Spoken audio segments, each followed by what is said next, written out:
Hi, everybody. It's Audrey Moore with the Audrey Helps Actors podcast, and this is episode 129. Feeling ready to shine, feeling divine with this grand design of your acting career. Woo-woo-woo. Today we have Adam Shapiro, and this is an amazing episode. Adam is an actor who you may have seen in The Bear or Never Have I Ever, or maybe you've seen him on Broadway or in his popular Instagram account, Shappy Chaps, or maybe you've had one of his little Shappy Pretzels at the Rams games. Sounds like a busy guy, right? Well, he's also, he's a dad. He is a theater company runner, and he keeps up with his TV star, magical, wonderful wife. How does he do it all? And so we're going to find out. We're going to talk about it. We also talk about transitioning from theater acting to film and television, how to play the social media game. He's doing it well. And it's a funny episode. Turns out that Shappy Chaps, he's a funny guy. All right, we're going to talk about Self-Tape May. It's here. I am dying for all of these hearts. I love it. I love it. I love all the hearts. I love the creativity of the hearts. I love that you are loving the hearts. Where are my senior actors? Senior actors, where are you? You will do Self-Tape May. Listen, just do 3. Here's what I want you to know. If you haven't started and you're like, and you're having the feels about it, just do 3. Just do 3. Just be like, I'm going to do 3 this month. Don't do 16. Fuck 16. Just do 3. Sign up now for free at selftapemay.com. And if you do finish 16 tapes, you will automatically be eligible for the random drawing of an amazing prize package, including 1 year of Casting Network's premium membership, a session acting coach with Jeff Pride, a self-tape backdrop, and a 1-year subscription to Scene Partner, a Bluetooth controller, and a 1-year subscription to Slateable, Amy Linden's Saturday Intensive, 3 free on-camera classes from the Online Actor Studio, and you'll get to be on the podcast. Holy moly. Sign up now for free at selftapemay.com. But you know what? If you don't do 16 tapes, that's okay. If you just feel like, I'm just going to try 3. If you only get to the 1, that's okay, because you know what? The theme of this season is grace. You're going to give yourself grace. You're going to give others grace. We are going to give each other grace. Reviews this week. A shout out to Nobody left me a review. Oh my God. I feel the way that I did when I would do something really awesome, and then I would go and show up and I'd show my mom, and I'd be like, Mom, look at this awesome thing I did. And she would look at me annoyed. That's how I feel when I get no reviews from anybody. Just rejected. Maybe whatever you're doing, you could just take a second and leave me a review. It just takes 10 seconds. RateThisPodcast.com/Audrey. That's RateThisPodcast.com/Audrey. I like a review. This week's podcast is brought to you by Casting Networks. Go to castingnetworks.com/Audrey. Get $65 off a Casting Networks premium annual membership with promo code Audrey65. All right, I hope you're on your way to an audition, and I hope you book it. Audrey helps actors because they don't know anything. I'm Audrey Moore with the Audrey Helps Actors podcast, and today we have Adam Shapiro. What's up, Adam? What's up? It's so good to have you on today. If you need to know a lot this season about managing our time, energy, and money, I watch on social, and I'm like, is Adam 3 people?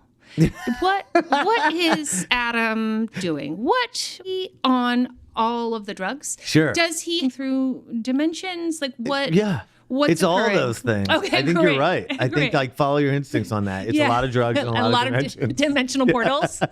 Love it. One of the things, I like to start with our landscape, meaning how long have you been acting? Cool. Are you a union? What unions are you a part of? Do you have reps? What sorts of things do you go out for? Oh, yeah. All right. So I've been acting since college. Great. I graduated with a theater degree at University of Maryland. Done anything there? Like I think they did one play. Wait, It wasn't like You had a theater degree and you did one play? Yeah. How did that happen? I don't think all theater Degrees are created equal? Yeah, because my wife went to NYU Tisch. Right. Yeah. And went she to was like, I conservatory. did every play ever written and all the greatest roles in all those plays. And I was like, well, you did? And it showed. She came out of college like an amazing actress and was already working. And then it took me a lot longer, but it was only acting until I got into class in LA and then started doing commercials, which ended up being my into the, oh my God, the commercials, baby. Love them. And then, so at the 25, right? And then I'm in SAG and Equity and audition for now is theater and TV and film. I love like shooting the commercials. I mean, what a great education. Like you get to be the number one on the call sheet, the lead of a film for a day. Yeah. And it's a big budget film. Yeah. And it's got, a huge crew and it's awesome. And it's a lot of times for me, it was really funny, and it was great like comedy practice and God, I love doing commercials. I want to do more. I just I don't want to do all the auditioning. Yeah. Just call you. Yeah. Just offer me the I am commercial. avail. Yeah, I'm avail. Audition for film. How years, but really weird. But how often getting this many auditions a week, and I feel good about that. Not overwhelmed and not panicked. What number does that look like for you? You in my ear a little bit when you say auditions because I just hate that word. Yeah, good. Me too. I don't use it. Or what do you use? I don't like to use it for the appointments that I have. Right. I like to say appointments. I've said it to like my agency. I'd be like, yo, can you just like not refer to things as audition? And they don't. They use appointment a lot. I just like at some point audition became a noun that was being held. So the producers of a project were holding an audition. And then at some point in our language, I don't know where, but it became the actors are auditioning. And it's like this verb that we do, right? But like, and that's fine, but I just really I'm like a strong believer in like words matter and the words that I tell myself. And sometimes when I say or hear I'm auditioning or someone's auditioning, it sounds like a job interview. And I think I fucked up any appointments because I thought that they were job interviews and I thought that if I didn't get it, I was unemployed. As opposed to the mindset of I have a job. It's a full-time job. In fact, it's a big job. I'm a CEO of this company, Shapiro, which has marketing and social media and sales and accounting, unfortunately. Yeah, exactly. Hopefully. Yeah. And it has all those things and it's a big job. And so when I go in for an appointment, that's just part of my job. I don't cease to be a professional actor because I didn't get that. But when did you make that switch? It was something I had heard about for a long time, but I didn't really make that switch until like years ago. Yeah, I was going to say 10 years in, deep into my career, years in. 10 years in. And I think it's a mindset thing. And I just don't like the idea that audition the actors, because if I don't book that job, I have all these other things I can go do. But if the producers don't book that job, they can't make their movie. Right. It's their audition. Yes.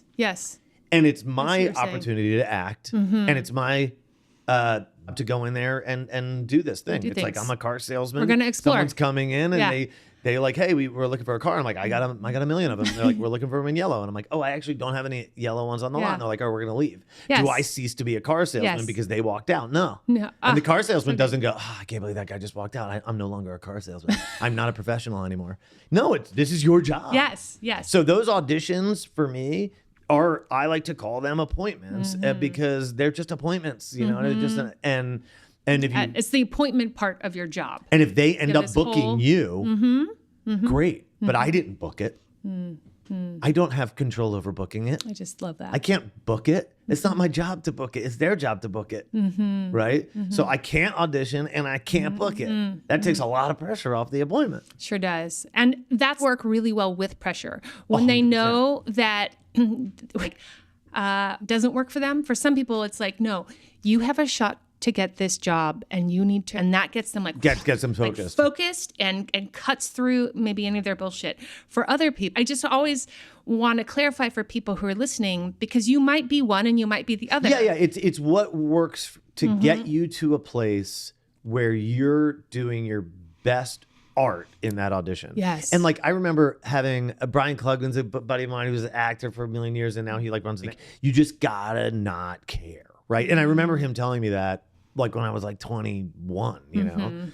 And so I spent like 5 years acting like I didn't care. But that's not what he was talking about. It's not acting like but you don't there's care. no way I could have not cared, because I cared so deeply. I'd never booked anything before. I had never been booked on anything before. I had never like really, really care about getting it. It was hard to get into that mindset. Now, 25 years later, I can see what he was saying, which is don't about not caring. We all cared was you cannot put the pressure of booking this job onto you when it's their decision. You can't care about the stuff you can't handle. Just go in and care about the stuff you can do. And you can't sort of hooked into that. I'm like, oh, I know exactly what he meant by that. And I know work in casting office. I always volunteer with casting directors that like book me on jobs. I'm like, yo, if you ever need a reader, I would love to come in and like work on a project. Yeah, love. And so I've gotten to work with a few casting directors, Mary Vernew, get to be the reader, and I get to see other people audition, because that's the other crazy thing about So acting. great, yeah. What other career No. in there is there where you say, be this professional person, but I'm never going to see or witness anyone else Doing it what professionally. I'm saying I'm going to do. Yeah, If you're a it's bonkers. doctor, you got to watch people doing surgery for like all the time. 1,000 hours or something, right? They literally have like little teeny doctor theaters. You know, I see them on Grey's Anatomy. They're there. And they like watch each other. Yes.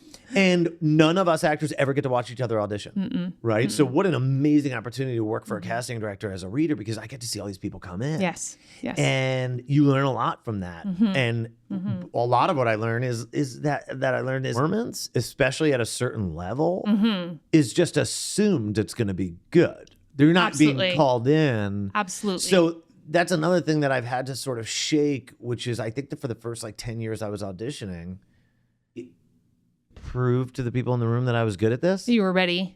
Yeah. So you're taking that on too. So I'm proving that I'm ready as an actor, that I'm really good at acting, and I'm trying to do the scene. You can't do all three of those things, right? No. And so to get to the place where I started to feel like I would not be in this room if they didn't want They to be didn't in trust this room. you. Now all I got to do is just do the scene, right? And sometimes that scene is not calling for you to be Daniel Day-Lewis. Right? If it's me, often not. Right, No one's calling Audrey you're like, for her Daniel Day-Lewis so it's performance. hard to prove that you're the best actor in the world sometimes when the scene is just like, just say these lines. Exactly. You know?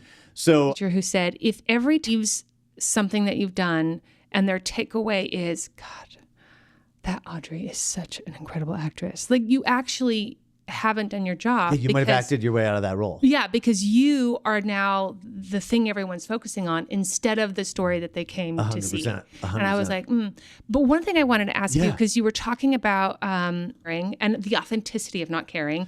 And my experience is the caring comes like a snake and is like, and sneaks back up. Can't stop. It comes up every single time. Great. And what are the Tools that I use What are they? to try to figure that out. So one of them, it sounds ridiculous, Love but it. I just, and And you're like, I've done this. yeah. I remind myself there's like there's 0 projects on there every time. So it really is a good reminder. It doesn't matter if that number is 5 or 10 or 200, to remind yourself that you've done this, that you've booked on roles, you've killed it, is such a huge thing, because there's something about appointment and waiting to go in that you just slowly go, do I deserve to be here? Am I good enough for this? Do I, And But now in the world of self-tapes, do you receive self-tapes, I literally still do it. physical- I Well, that's literally what I go will onto my say. computer and look Now at my you resume. do. 100%. Look at that's a great idea. And I just like look it over. I remember stuff. Yeah. Because it so quickly goes out of your head, especially when a lot of that stuff, it's over the course of 25 years. For sure. I'm not still thinking about the thing I did 6 months yeah, ago. let alone exactly. 20 years ago. 2005, right. And so like, I'll be like, oh, cool. I'll get to like the Broadway part. And I'm like, I was on Broadway. You know what I mean? But like, you forget that stuff. And I feel like it's a good thing. I think as an actor, like if we all walked around remembering every single moment of brilliance we ever had, we'd be insufferable people, right? I think like there's a part of being an artist where your next piece of art is you're approaching it like it's the first time you've ever done it. And it's like and that's part of the beauty. And new. Yeah, and that's part of the beauty. And I think at the same time, sometimes I struggle with like that sort of confidence in myself and being there. So that's like one really basic thing is that I just like look at what I've done. Great. And just remind myself like I do this. And then there's like another moment in my career where I went in for an audition pilot called Rebounding at Fox. And it was about like a group of guys who were on a pickup basketball team together. And one of them is just the nerdiest of the guys, and that's the one I'm auditioning for. And so I go in for that audition, and the director I kind of knew him at the time. We were friends. Now we're really good friends. And he goes, "Hey man, I'm gonna bring you back in tomorrow to test for the studio. I have notes for you, and I didn't want to give them to you in front of all the producers in there because they're more like life notes and not like acting notes." And I was like, "What the hell? God. Life notes? What is that?" You know? I was like, "Okay." And he's like, "I'll call you later." So I'm like, okay. So I leave. I'm like, Jason Weiner's calling me later to give me life notes. I was like telling Katie that. She's like, "What?" And he calls me. He's like, "Hey man, so don't take any offense to this, but you are nerdy enough." God, that's it. Okay. And I was like, "Okay." And he's like, want like the biggest nerd on the planet? We could find like 20 of them. It's Hollywood. There's thousands of actors, every single type you could ever find, right? We're not going to cast anybody playing at something. Not at this level. This is a TV show. It's a TV pilot. We're going to cast people like as themselves. So if you're not coming in as yourself, you're not going to get it.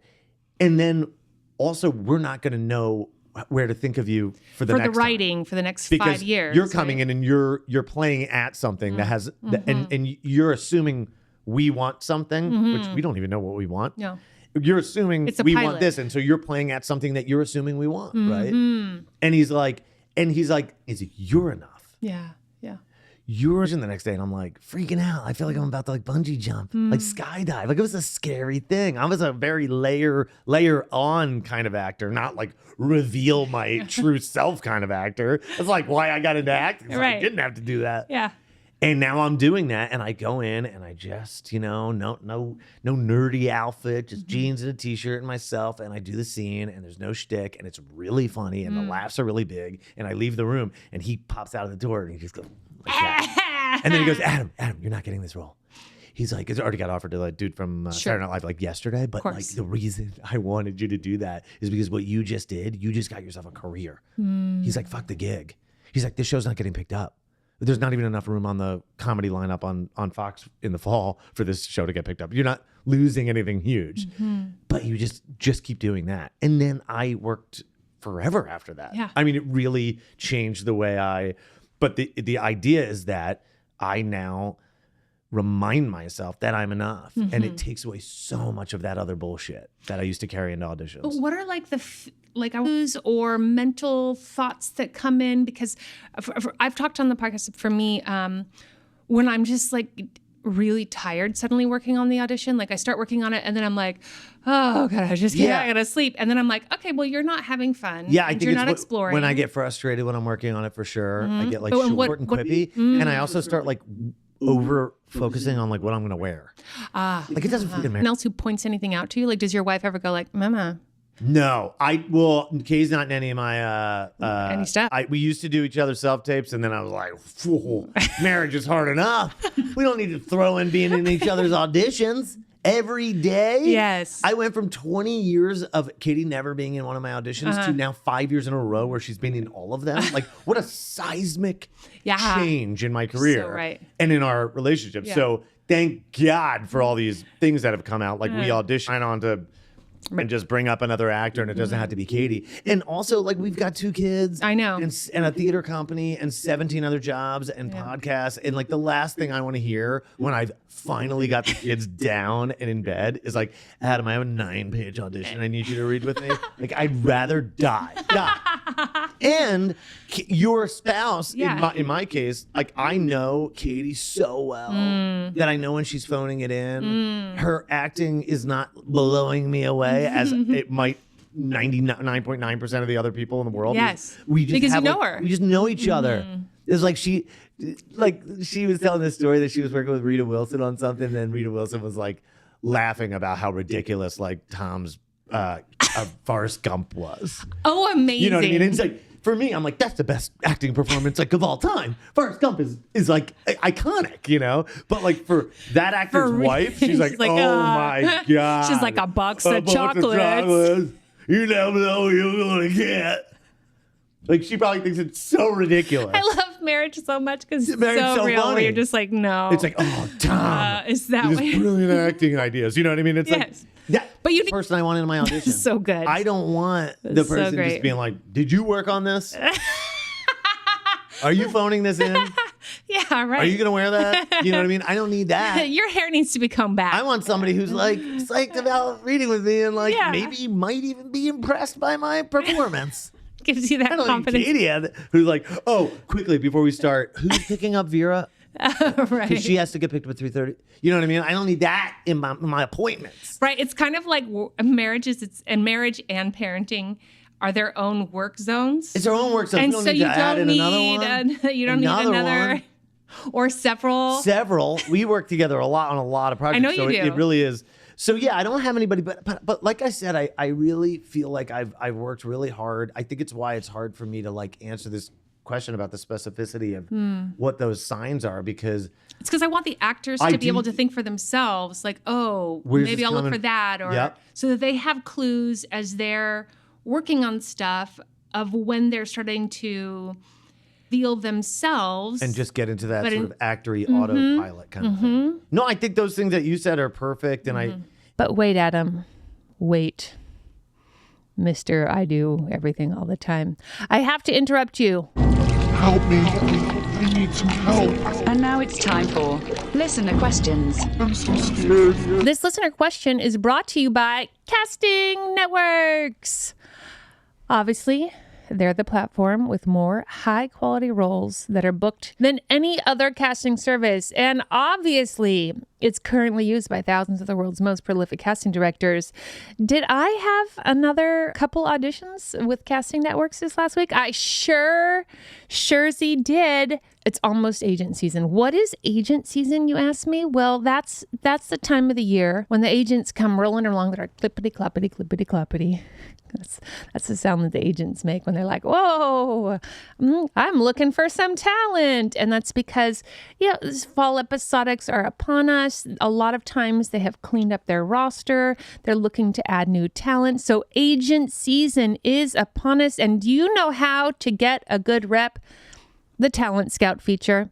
It helps you find representation, and when you use Talent Scout, it allows agents and managers to view your profile, connect with you about potential representation opportunity. It boosts your visibility with agents and managers who are already looking for talent like you. That's the thing. They're already out there. They're looking for you. And it comes with a membership, along with unlimited headshots, reels, and everything else you need to book your next role. Just go to castingnetworks.com/Audrey. That's castingnetworks.com/Audrey. Promo code Audrey65. All right, call us with your listener questions at 667-ACTOR-70. That's 667-ACTOR-70. Hi, Audrey. My name is Almisa, and I am currently based in New York. I am reaching out because I am at a crossroads when it comes to pursuing acting and meeting my financial and personal needs. And I couldn't think of anyone but you and Miata. And I have been really considering and applying to full-time jobs. And many of them have rejected me. And so I've gone the route of working with a recruiter. And I just got an offer and I am shitting bricks because I am being faced with a really real decision about whether or not I take this job where there is absolutely no flexibility and no opportunity to pursue acting. Or do I keep on, going and trying to figure out a way to make this work when it's not really working. Okay.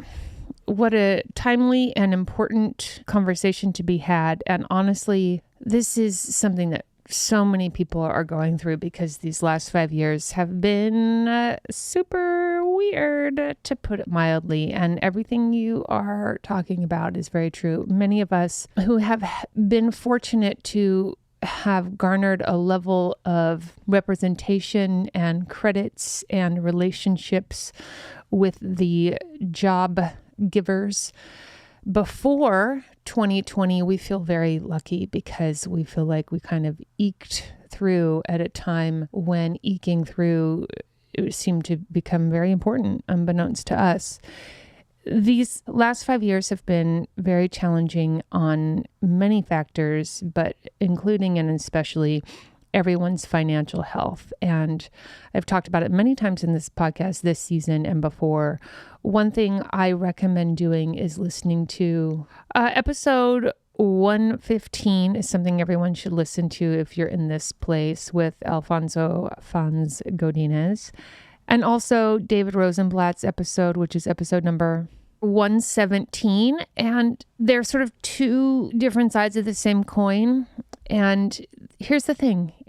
Being broke can get exhausting. And as you get older and you start looking at some very real situations of health, your parents' health, family, what kind of lifestyle you want, do you want to travel, what sort of expectations did you have on this career, and are those expectations not being met? And if they are not, what are you going to do about it? What's going on? Here's what I want to say, though. Take the job, and then you might discover there's a way out, through, around, where you can make money and then maybe over time continue to pursue the acting career as you also work this job, earn value and earn money and earn benefits, and then earn an ability to have more flexibility within that job. It's likely not going to be a light switch for most people of having a job that both fits your acting career needs in terms of flexibility, time, energy, money, all those resources, and also provides you healthcare and pension and enough money to live off of and a job that you enjoy well enough. Cost of living has skyrocketed and wages have been stagnant. I've said it on the podcast before, I'll say it again, that when RFK and MLK did the march for fair wages to raise the minimum wage in the 60s, the march was for $2.50 an hour, something like that. With inflation today, that would be us marching for $50 an hour. $50 an hour, which if you think like, oh, if I was making $50 an hour, I think I could afford my life. And that's correct. The fact that we're getting paid $7.50 in many states for minimum wage is just unbelievable. I mean, I was getting paid $7.50 in 2001, which is bonkers town. So yeah, we are really up against something. And I just want you to remember impermanence, impermanence, impermanence, impermanence. We make the best choices that we can make for the time that we are making it. And eventually we might have to alter, shift, adjust, just like in a scene. And those choices do not need to be a permanent life sentence. It can be something you check out, try out, see if it's working for you, see if there's wiggle room. And if it doesn't work out, that's okay. It's the creative process. This is just the creative process of creating your life and your financial health and your creative health. And whether or not you are comfortable continuing with the artist path, or is it time to give something else a shot? All right, I hope that's helpful. And now back to your regularly scheduled program. Oh, math, money, time, energy. Oh, yeah. Okay, so I want to list some zones that I know you have. I recently did a post that went viral about, and I wanted to acknowledge that actors are tired. Sure. And mostly because many actors have a full day job. And if they're working 40 hours a week and then put 20 hours a week into their acting career, That's insane. that's a 60-hour work week. Yeah. And we're talking, 9 a.m. to 9 p.m., 6 days a week. Yeah. And if you're commuting on top of that, then you're even more fucked if you have to commute to your coach, your classes, and all the things that involve an acting career. Like you are feeling a little overwhelmed and burnt out with your social media. What is about it? First of all, your attitude is always really lovely. Oh, so thank you for that. I love what I do. I was going to say, he takes a compliment well, you guys. I love what I do, and it's I also great. love actors. Yeah, I can tell. And not just the acting part, but just like I can tell that you're interested in life being a good time. Yeah, for and sure. not in life being a drag. Yeah. Which is fucking great because it's so easy for us to get into a place, feel that they are victims of their own life, and also go and hang around other actors to talk about how all of us are Can't do that. No, can't do that. Don't That's do the it. rule. When you're thinking about all these go into them. So you are married. Yep. You are a dad. 2 kids. Yep. You are an actor and you are auditioning. No, you have appointments I have appointments. all the time. I go to auditions. You go to auditions, you have appointments. Yep. And these are not 3 lines. Your appointments are usually of Big- some big things. Big Yeah. things. And on top of which you also are going to events. I know that you do Go to all the stuff. You go to all I like to go to the stuff. I like to stuff. put on a nice outfit, take a picture. You know? do. The two of you dress up And great. Katie goes to a lot of things, and then I Yes. go with her. Yes, Yeah. exactly. And then also you have a company. Get and couple you companies. and you make pretzels. Yeah, I have a as- soft pretzel company, You have a Shappy Pretzel soft company. pretzel. That's a Philly company. pretzel company. Listen, a theater company. I have a theater company. IAMA Theatre company. We're 19 years old. Yes, and that theater company does productions and also does classes, things like that, Workshop programs, classes, workshops, all those things. Productions, off-stage And- productions, readings. And I'm going to guess you, out the immediate family of what's in your house, Mm-hmm. you also have your family, and you have Katie's family. Sure. And I'm guessing you talk to them, you communicate. Yeah. And Oh, the Lowe's family text chat goes off. oh, good. I mean, it starts early too. It starts like 5 in the morning.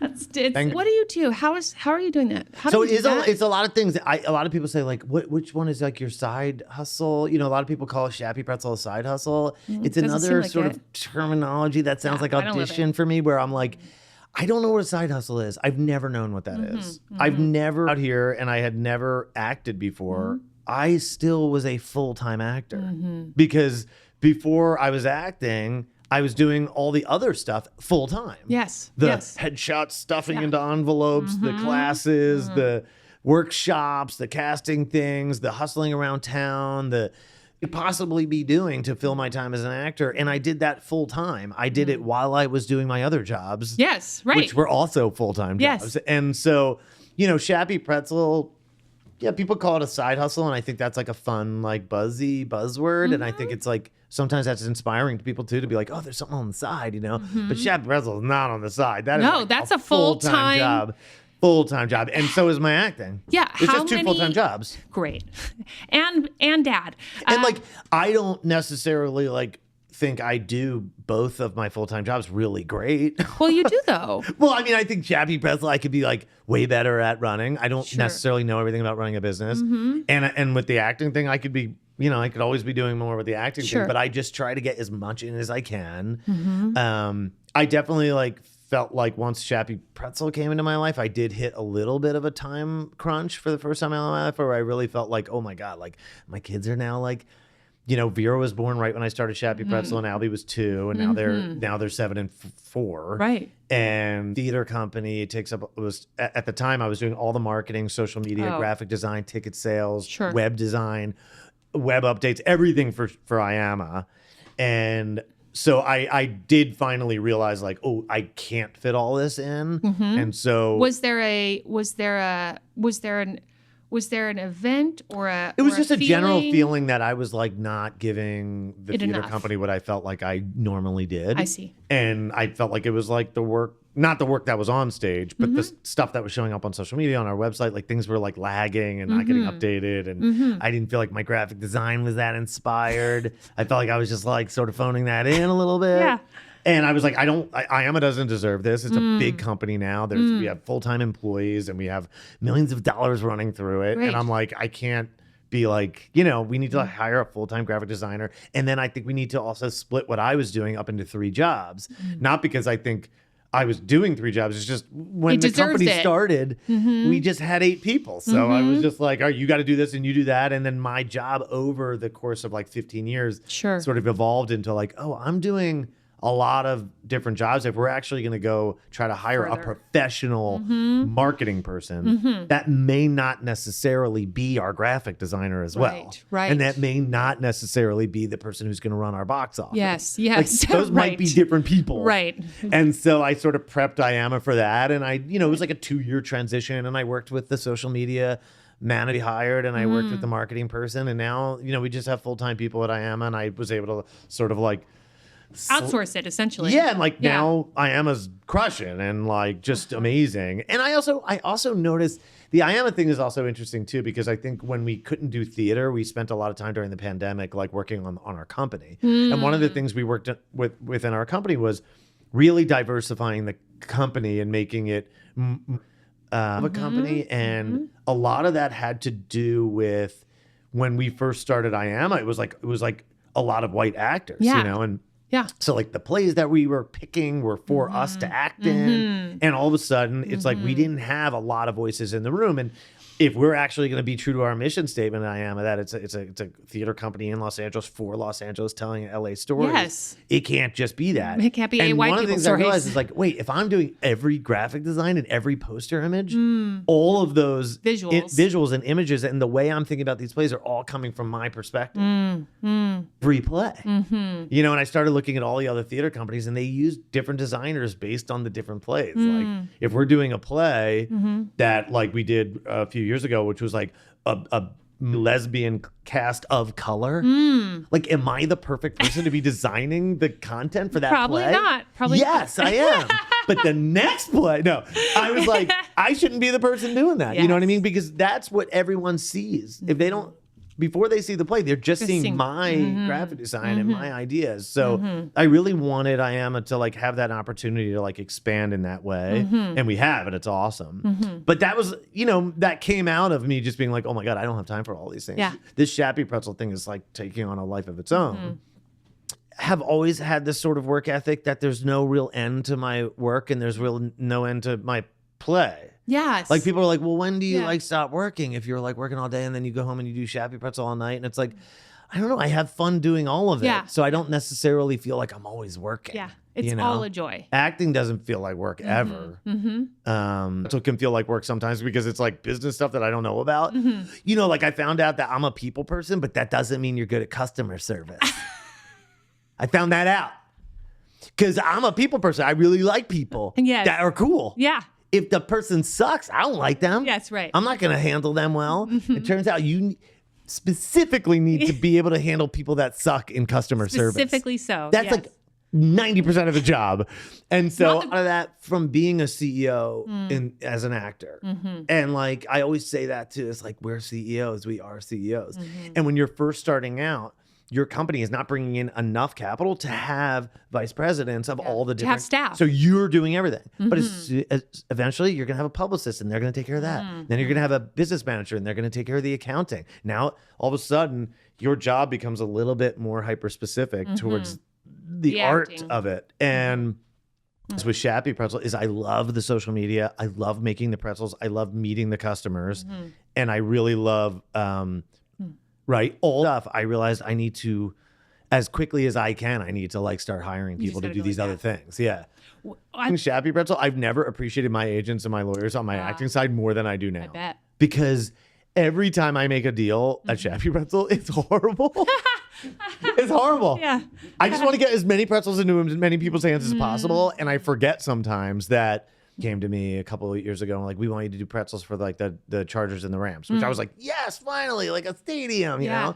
And I did it and it sucked. Yeah. Like it just wasn't the best situation. Like they were paying very little, agreed to that price because of their agreement to order so many. And then that number started dropping. And then you do all the baking and the bagging of that. And then somebody also has to take it to SoFi every Sunday because it's the Chargers and the Rams. So they play every Sunday at SoFi. And then you're losing money on this deal, right? Yes. And like, I don't do that because I just get like so excited about like opportunities. And I feel like coming from like the actor headspace where I just do whatever acting job I get. If they pay me a lot, awesome. If they pay me nothing, awesome. I just do every job that I can get as an actor.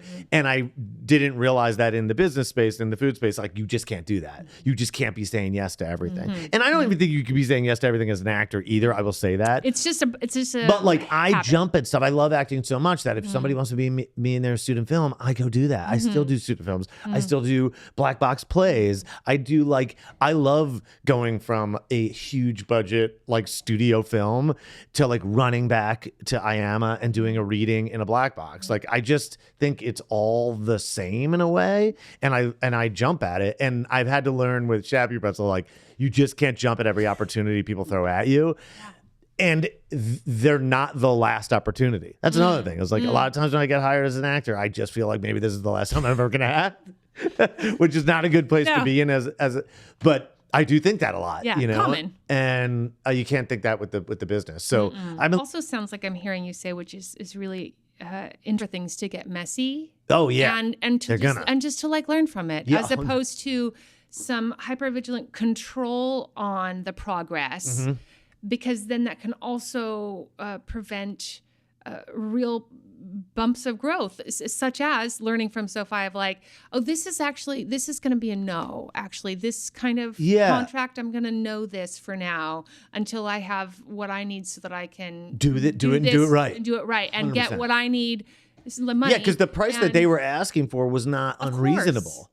What was unreasonable about it is that I am not a factory yet. Right. I'm just a little bakery. So a factory could pump out pretzels for the price they were asking for. And what they were asking for was pretzels being made in a factory. But I wasn't doing that. But I was like, oh, this is just my opportunity to be like in SoFi. Yeah. You know? Yeah. And so I can't wait to go back to SoFi in a few years and be like, yo, I got a factory. Let's start pumping out thousands of pretzels a day and no problem. Yes. And we could be at that price and I'm not going to lose money, you know? One of the things that I always about for actors is slow and comfortable transition, as opposed to them thinking that it's like they need to like light switch social media success. And all of a sudden they're like 100%. And I went to that's really great advice. Right? Like just I'm going to start pretzels. Okay. And instead of like, and then I'm going to be selling out SoFi with, it's like, well, none, get to Hollywood. Yeah. Blah, blah, blah, blah. Step 3, famous. Yeah. And well, it's like, well, that. And also the pretzel thing didn't happen in a vacuum either. It's like I started Group of 8 Actors, IAMA Theatre Company. And so I had 15 years of marketing, social media experience. And so Shappy Pretzel was just a very easy transition. It was like, all right, the pretzels are the play now, but it's basically the same company. I'm just selling something, right? And so much experience. Like I learned how to edit when I was at IAMA. I learned how to graphic design when I was doing all the IAMA stuff. I learned how to sell things and get things out there. So Shappy Pretzel was like hugely influenced by my time there. It wasn't just like, oh, I'm just going to all of a sudden know how to do all these things, right? And I think like getting back to your question earlier about Shappy Pretzel and all the different things, and am I 3 different people? And do I have more hours in the day than other people? Yeah. I will say this. What I've gotten good at and what I've practiced for years in doing is showing the things that I do in a creative and fun and entertaining way, right? I have the same amount of hours in the day as everybody else. I don't, of me. I'm not doing something. I like to cover it. Like if I'm spending 5 minutes working at Shappy Pretzel in a day, you might see it online and think, how is he doing that while he's in Vancouver and he's got the kids and all that stuff, right? But a lot of it is because my social media presence is a narrative that I'm in control of, right? A lot of times when you're seeing stuff on my social media, it's from a few days ago, or maybe it's from 2 weeks ago, maybe it's from a year ago, right? Share that with the audience, and that timing doesn't need to. I think about my social media as curated, like I think about filmmaking, and not everything is always has to be like in sequence and in order, and like you can later gram, and you could like I'm always back at the Bear. I can't post any of that stuff, right? But that doesn't mean I'm not going to content there, and I do my editing there while I'm inspired by it, and I put it into a Dropbox folder that says The Bear Season 4. So great. So then when that comes out, it's done. I don't have to get re-inspired. I don't have to figure out, oh man, I didn't get any content while I was there. So like, I will say a lot of like the idea of like, I don't know how you're doing Shappy Pretzel and IAMA and the thing. It's a little bit like, that's the narrative that I'm putting out there. The story that I like to tell is that I love doing all these different things. Right. And to the person watching it, it could be like, well, how did he fit all those things into today? And the reality is I didn't. That clip was from 3 days ago when I was at that catering for the pretzels. And this clip was from something I shot 6 months ago. And then the thing with my kids I did was what I was doing today. All I did was pick up my kids. So, you know, I think like that's the reality of it, that like we just fit in what we can fit in. But I'm just really passionate. I don't do anything like half. And I'm really passionate about stuff. So, you know, I worked on Shappy Pretzel stuff till like 2 a.m. last night, just because I felt the inspiration and I had the time. It was like a big acting day. And I get to talk to you and be here and be present in this, just knowing that I've like scheduled my day out. Like I'm not like freaking out about what that's one thing I've also learned as an actor is like, you got to write everything down and have a schedule.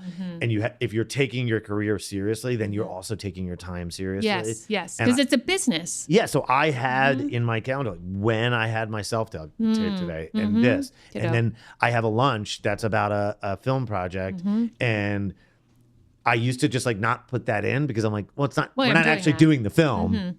So like, it's not, I don't put that in my calendar. No, I have to respect that time. And then I also have to respect the time of like, I don't want anything. I want to just chill and use my imagination. Think of funny stuff for Shappy Pretzel or for Katie's Instagram. I mean, that's what you do. Just to sit around thinking about funny stuff. Think of funny stuff. What really makes me think of too is better at your own boundaries and for others, because a lot of times with actors, I don't know about you, but my family always thinks like I don't know I'm like the hardest person working, but also I don't see it because it doesn't look like working to them because I'm on my phone, and they're like, I'm like, you're doing stuff. No, I'm at work for 3 hours right now on Instagram. I don't know what to tell you. But this movie in the middle of the day, it's not because I'm truly not lazy. I have to watch this movie. I gotta watch this movie. Yeah, I'm about to work with this guy. Or even this is what everyone is talking about, and so I know that a lot of copies are going to be made of this. It's part of the conversation, and this is my business. So if a new product came out as a surgeon that was the hot new product, I'd watch a fucking video on it. I'd like, what is this product? What are we doing? Because there's going to be more people are coming, right? But movie. And well, that's just because I designed my life around things I like. And so I'm watching a movie. Boundaries are so important. And just being clear about that's what it is. So people don't think, for a lot of people, I need to do that. Like I need to schedule my time with my self-tape setup. I need to do that today. I'm going to put some to learning editing on editing software. And I'm just going to know it sucks in the beginning, but I'll get better at it. And it's just not that I suck at the beginning. It's just I have not done this before. So I'm going to figure it out. Yeah, really great. Yeah, I love that. I mean, I think like all that will come with really learning the fact that you're a CEO. Because if you wake up every day and you're like, there are 50 things I can be doing right now as an actor that have nothing to do with acting, you will start to be like, whoa, I'm busy. Yeah. I'm respecting that, and you're just thinking your only job is to act, and when asked to act, you're gonna be sad. You're gonna be really bummed a lot, and you're gonna be making good use of your time. That's for sure. And I remember I did a movie with Henry Winkler once, and he invited me over for dinner, and we had this amazing dinner at the Winkler house. And then he called me on the other side of the table, and he's like, "Adam, I have good news for you, and I have bad news for you." Oh my God. And I was like, "What is it, Henry?" And he's like, the good news is you're good at the acting thing, and I think you're going to work forever. And I was like, wow. Yes. That's crazy. Because Yes. I want to be Henry Winkler, right? Right. And he's like, and the bad news is that you're good at the acting thing and you're going to work forever. And I was like, what does that mean? Yeah. And he's like, what it means is when you're good at this, you're never going to get run out of town. You're going to work at this forever. And the more you work and the more successful you get in this industry, the less you actually work as an actor. It's weird. Yeah, when it I is. first moved out here, my days were crazy. Acting class, commercial acting class, 2 commercial auditions, a black box theater presentation, a student film at USC all weekend, and then I have a job, and then I work a night job, and I'm working at the restaurant. My calendar was insane, and I was acting all the time. Audition, blah, blah, blah, blah, everything. Now I'm like, all right, I did The Bear. Now I have like 2 months off before I do this film. Then I have 4 months off, I think, and then I'm waiting to see if the show gets picked up. Like I have these gaps in my calendar where I'm not acting. Yeah. And what Henry was like, he's like, my advice to you is find something creatively fulfilling that is going to fill those times, because you're going to have those big gaps. Whether those gaps just become because you're so successful that you shoot a movie and then 2 years later you shoot a movie, or because you shoot one TV show and you're so famous as that character, the But that's Fonz, that no one can see you as anything else until Adam Sandler puts you in The Water Boy like 30 years later. He's like, you never know where those gaps are going to come, but they're going to come. And find yourself something that's going to be able to fill that time creatively, financially, in a lot of cases. And I remember for like, it was like 10 years after that movie, I had still been thinking about, like, I had it written down on my wall, like Henry's advice. What am I going to do? And I was thinking, maybe I'll do graphic design. And I wasn't at it. I was like, no, I'm not. Pretzels. It's easier when I do that for me. It's hard for me to get inspired about other people's stuff. I get that. And then I tried to social media manage some actors, and that was weird. And I was like, man, I just don't know what it's going to be. And the pretzel thing came, and it was so organic and so real, and came out of such a real place that I didn't ever think in those first few weeks when I was doing the pretzel thing that it was fulfilling the Henry thing. And then Henry came and got pretzels in my driveway during the pandemic, and he took a bite and he was like, Adam, the pretzels. And I was like, oh my God. So there have been a lot of times over the past 5 years where I was like, I don't know if I want to do this Shappy Pretzel thing anymore. It's taking up so much time. I'm walking out on the street and people are being like, pretzel guy. And I want them to be like, dude, I loved you on The Bear. Right? Right. And it took a minute for my like ego to get out of the way and be like, there's room for both. There's room for all of it. And they help each other. They help each other. They do. In fact, after my first day on The Bear, I said to Chris Storer, who created the show, who's a brilliant, amazing dude. I was like, Chris, thank you so much. You know, like I always, I like audition for everything. I don't like just get phone calls. He's like, well, we're so like obsessed with the pretzel thing. And I was like, oh my God. It's the pretzel thing. I've been going to appointments for 25 years. The pretzel thing? Yes. But so like. But wait, Adam. Wait. Mr. I do everything all the time. I have to interrupt you. Small wins. Get your small wins now. Get your small wins. Brought to you by Casting Networks.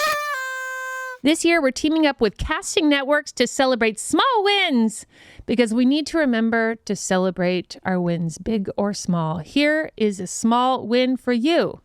Go to castingnetworks.com/Audrey. Get $65 off with promo code Audrey65. Take $65. Keep it in your bank account. Take it. Listen, if I had the ability, I would like just hand $65 to you. And so this is the best I can do. And here is last season's Self-Tape May winner, Natalie Kieser, celebrating her small wins. So do you have any wins? I feel like I've had a lot of wins. Great, this give them to year. me. I mean, literally every time I pay my rent by myself, Girl. Yes! like I'm like, oh my gosh, you're doing it.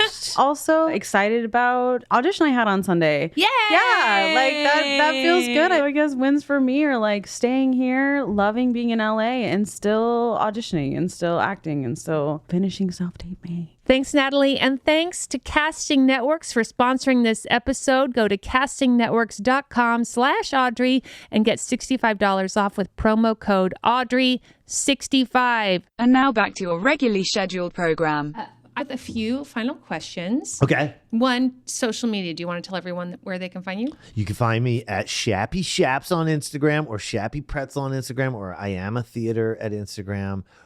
Grace, where any one or thing or you have decided to give us grace, or a person grace, or a thing grace, or yourself. authenticity a lot in my own therapy and in my own life. And it was something that working so much for the past 15 years on authenticity. It's a bit of a habit of saying exactly what's on my mind. I have the same habit. Exactly what's on my mind.